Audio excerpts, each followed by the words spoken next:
The drum solo had gone on so long that it seemed to be taking place in geological time, and there was no indication that it was nearing an end.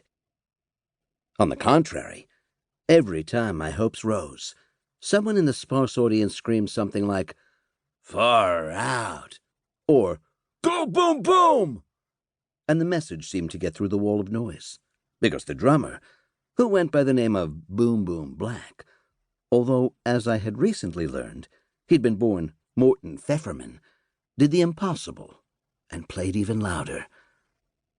And then he did it again. Still, whenever I was gripped by a really compelling need to flee the theater, I looked at the guy holding the sticks, Morton or Boom Boom, and felt a grudging admiration for his willpower and his stamina, while withholding the laurel wreath for taste.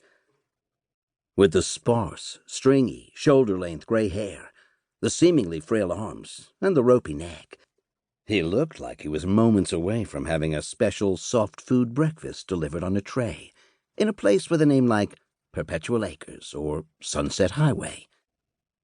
Instead, he had embarked on a solo that, from my perspective, threatened to outlive him. The evening had begun on a note of discord and had grown more cacophonous ever since, a bad joke that had slowly turned into a worse one. When there were butts in the relatively few seats that had been sold, the lights had gone to half, and the absolutely massive speakers that had been hung over the stage erupted with the enormous chords of Strauss's "Thus Spoke Zarathustra," better known to the generation, some of whose members had, in part at least, embraced this band as the 2001 music.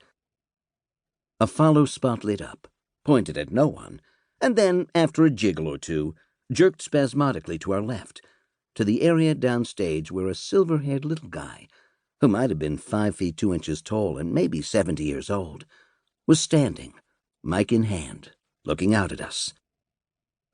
"Good evening, good evening," he'd said in a voice simultaneously sweet and ragged, like a flute being played through a wet dishcloth.